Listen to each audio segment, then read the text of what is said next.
নমস্কার, আমি ডক্টর স্বস্তিক পুরকায়েত। আমি consultant nephrologist and transplant physician, Narayana hospital, Barasat. আজ আমাদের ডিসকাশনের টপিক হলো কিডনি ডিজিজ এবং ইউরিক অ্যাসিড।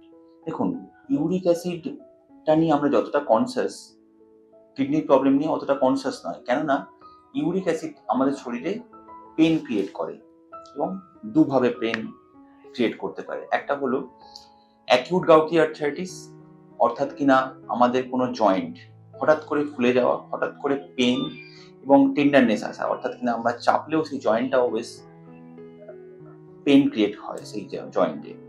এটা হলো অ্যাকিউট গাউটি আর্থ্রাইটিস। এটা কোথায় হয়? কমনলি ফার্স্ট মেটাটার্সাল জয়েন্ট, আমাদের বুড়ো আঙুলের গোড়ার যে জয়েন্টটা আছে, এটা অনেক সময় ফুলে যায়। তো এটা কিন্তু অ্যাকিউট গাউটি আর্থ্রাইটিসের একটা সিমটম। এবারে আমি হঠাৎ করে কেন এই কথাটা বলছি? কেননা এই ইউরিক অ্যাসিড যদি বেশি থাকে তাহলে কিডনির প্রবলেম যেমন হতে পারে, এবং কিডনির প্রবলেম যাদের আছে তাদেরও এই ইউরিক অ্যাসিডের প্রবলেম ম্যাক্সিমাম ক্ষেত্রে আসতে পারে। আর আরেকটা, ইউরিক অ্যাসিডের জন্য ক্রনিক চেঞ্জেস হতে পারে, যেটা আমরা বলি ক্রনিক গাউটি আর্থ্রাইটিস। এটা আমাদের লার্জ জয়েন্ট, কমনলি আমাদের নি, অ্যাঙ্কেল জয়েন্ট, এগুলোকে এফেক্ট করতে পারে এবং এটা একটা ওভার দ্য ইয়ার্স আমাদের জয়েন্টকে ড্যামেজ করতে পারে। এটা রিলেটিভলি সিমটম কম হয় এক্ষেত্রে দেন অ্যাকিউট গাউটি আর্থ্রাইটিস, বাট এটা নিয়েও আমাদের সচেতন থাকতে হবে। অর্থাৎ আমরা কি জানতে পারলাম?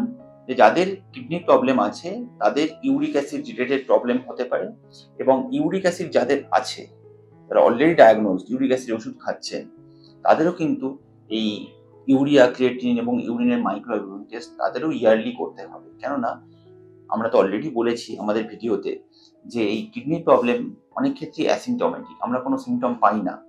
তো সেক্ষেত্রে এই ইউরিক অ্যাসিডও কিন্তু একরকম কিডনি প্রবলেমের আর্লি সিমটম এর মতো করে কাজ করতে পারে। নমস্কার।